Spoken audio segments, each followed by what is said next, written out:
Well, hello, sweet friends, and welcome to the Harbor Breeze Home Podcast. I'm your host, Rita Joy, and today I'm going to introduce you to a dear lady named Margaret and tell you the story of the most miraculous tea party I ever attended. Yesterday, I was scrolling through my social media feed and I stumbled onto a story that seemed so precious and endearing and had a most surprising ending. I laughed myself silly and thought you might enjoy a little laugh today too. I don't know who wrote the original story, but here's what I read. I know I shouldn't have done this, but I am an 83-year-old lady and I was in the McDonald's drive-thru this morning, and the young lady behind me leaned on her horn and started mouthing something because I was taking too long to place my order. So when I got to the first window, I paid for her order along with my own. The cashier must have told her what I'd done because as we moved up, she leaned out her window and waved to me and mouthed, "Thank you," obviously embarrassed that I had repaid her rudeness with kindness. When I got to the second window, I showed them both receipts and took her food too. Now she has to go back to the end of the queue and start all over again. Don't blow your horn at old people. They've been around a long time. That story took a turn that I didn't expect. Today I want to introduce you to a lady that left a great impact on my life and also left me with a lot of great stories to tell.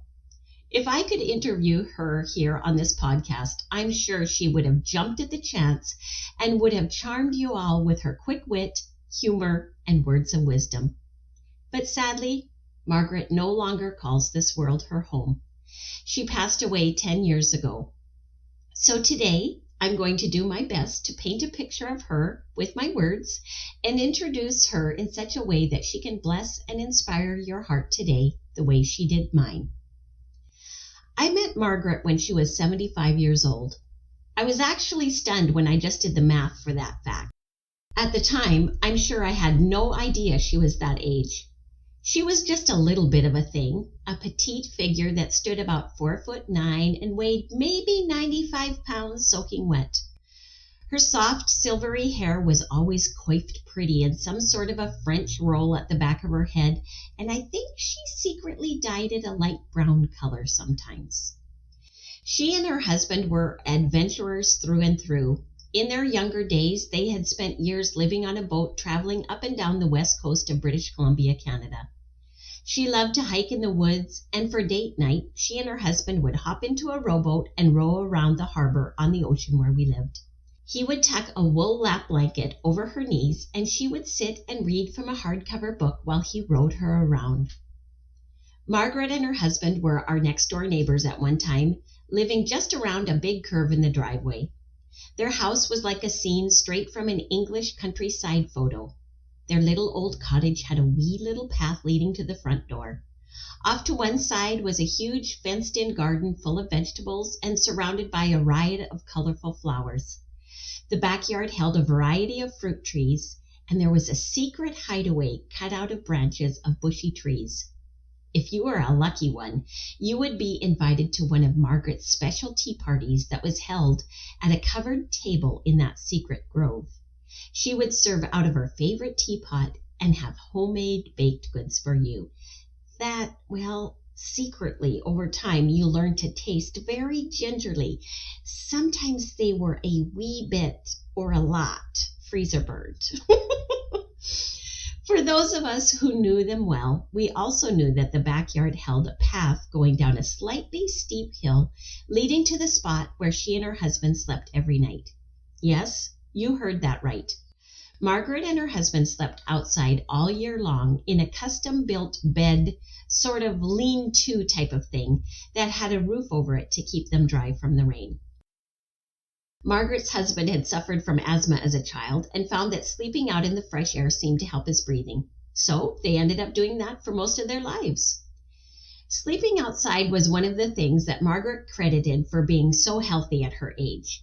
That, along with breakfast of oatmeal porridge every morning, "It keeps you regular, dear," she told me. And lots of kale and Swiss chard was in their diet every day. She did live to the age of 97 and her husband to the age of 101, so I'm not discounting that advice. Margaret might have been a small woman, but she was also a strong woman in every way.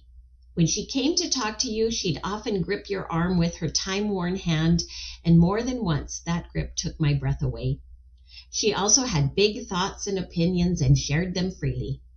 I remember her walking into our house one day after we'd finished doing a wallpaper and paint project in our kitchen.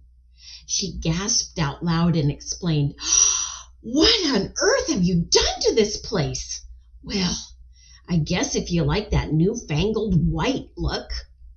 I didn't know how to respond to it at the time, but I learned to never take things like that too seriously. 2 weeks later, she walked into the same spot and leaned into me and said, "Oh dear, I just love what you've done to this place." Margaret was proudly frugal when it came to saving money, and she especially loved to find every trick possible to save money on food and groceries. The first story I ever heard her tell was about making her famous Christmas fruitcake. It went something like this. "The other day I was in the kitchen making fruitcake when my husband walked in. He saw the recipe I was working on and said, 'Margaret, just this once, could you please follow the recipe?' 'Oh, I tried,' she said. 'I really tried. But the recipe called for 6 eggs. 6! I just couldn't do it. So I used 1 egg and 5 tablespoons vinegar, and it turned out just fine.' And side note, I've used that substitute for eggs trick when I'm in a bind, and it does work, but you have to have at least 1 real egg." She and her husband were very creative and innovative, and one of the things they did together was decorate a large lodge for Christmas every year that held community and family events. They loved turning it into a festive scene using natural elements like evergreen branches and holly leaves, and one day her frugality showed up on the big fireplace mantel behind the stage. "Margaret, what are those red things on the mantel?" I asked her. "Oh, those are shoulder pads for my dress," she replied with excitement. "I figured it needed a splash of color up there, and they kind of look like bows." As Margaret and her husband aged, they were fiercely independent and wanted to navigate the changes that age brings with as much grace and gusto as they could. They didn't have any children, so they relied heavily on each other.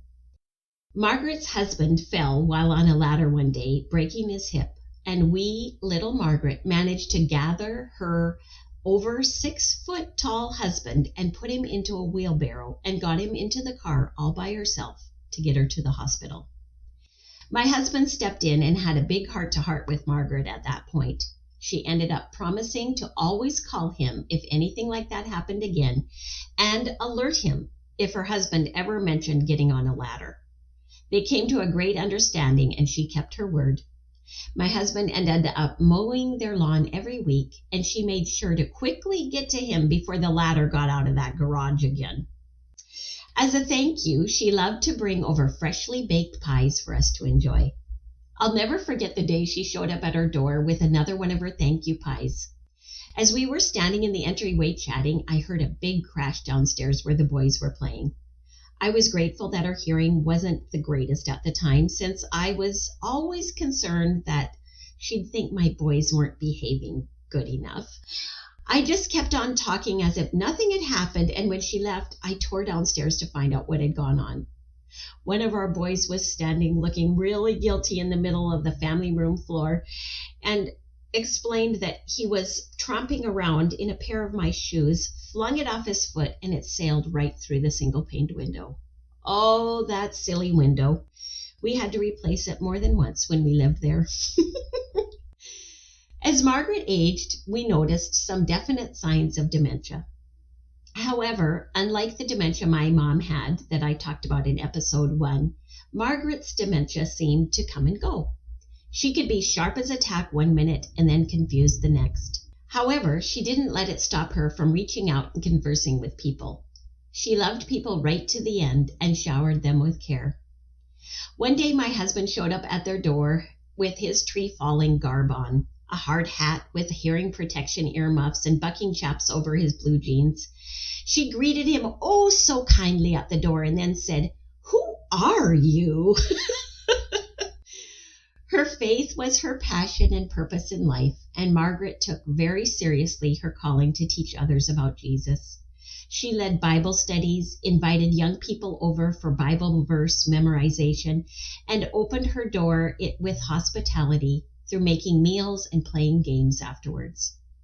We were told that she cheated horribly at the games and wished we could have seen that in action, but I'm sure she did even that with lots of grace and gusto. Margaret was a board member in a board my husband was a part of after her confusion had started to become more apparent. The board members were so gracious and kind to her, even though she often didn't understand the issues at hand. But when it came time for her to give her input, she would chime in and say, "But you know, our God can do exceedingly abundantly above all we can ask or think." And he commented that no matter what they were discussing, that verse always applied. We lovingly refer to it at our house as Margaret's verse. I wrote a blog post over 10 years ago about a very special tea party held in Margaret's honor. I'm so glad I wrote about it when it was fresh in my mind and heart, and today I'm going to read that story to you. It was dated November 15th, 2010, and here it read. Yesterday, I experienced one of those life-changing moments. You know, the kind where the little hairs on the back of your neck stick up and you get goosebumps. The kind where you're shocked and awed and you want to snap up the moment and hold on to it, for it seems too precious to be wiped away in the forget about it box in our brains. It started out as a tea party. Not just any tea party, but a tea party in honor of Margaret's 94th birthday. The women who organized it set up the room the way Margaret liked it. The touches were special, for they were the things that Margaret liked. White tablecloths, delicate, dainty china teacups at every place setting, scones with Devonshire cream, fresh holly placed in white vases, and Tetley tea. It had to be Tetley brand tea. The party started in the predictable way. A gracious welcome and an introduction from the hostess, the happy birthday song, and a prayer of blessing. The ladies at my table were all carrying on the normal tea party conversation. Well, perhaps not completely normal. Some of us, that would be me, had to be taught the proper way to eat Devonshire cream. I'd never seen it before, and I thought it was supposed to go into my tea. The rest of the room also buzzed with conversation. The youngest tea party guest was only 1 year old, and the children's table was quite lively. After a short time, the snacks no longer held their interest, and the kids had moved on to bigger and better things in another room. That's when the moment happened. With a little click of the spoon on her china teacup, Margaret had our attention. She stood up, all 4'9" of her. Her eyes were all sparkly. My, how time flies. Her voice was clear and confident. Just like the little kids were here and now they're gone on to other things, her words were punctuated with completely appropriate hand gestures. It's important that we gather up our memories. Her right arm went up in the air and motioned like she was writing on a blackboard, and write those pages full. We were spellbound. Her mind was clear and focused, without a smidgen of confusion that sometimes accompanies a 94-year-old mind. It was as if we were, for that moment, given a glimpse of what this amazing woman was like at around age 20. This was a woman who didn't have children of her own, yet she has impacted the lives of thousands and thousands of children and adults over the years. She and her husband, in faith and trust in God, began a ministry to reach out and spread the love of Jesus to the world around them. They faithfully plodded on through the years, seeking His guidance and His direction. Year by year, they have grown closer to the one who called them into His service. We were told that she was quite the storyteller.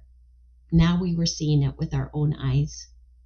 In recent years, their bodies don't move quite as quickly, although her greeting grip on my arm still holds such strength that it hurts. but they are faithful, consistent prayer warriors for the ministry they still love so much. As she spoke, every sentence was a gem. The most important thing in life. The room was silent. None of us wanted to miss a word. Is that you make a mark. People you don't even know will come after you and be changed because you made a mark. And how wonderful that you can make a mark for Jesus. I remember sitting around my big round kitchen table. Again, a circular gesture punctuated her words. 90 years ago. Her voice lowered a bit as if she were conspiring with us. Oh, you all are just babies.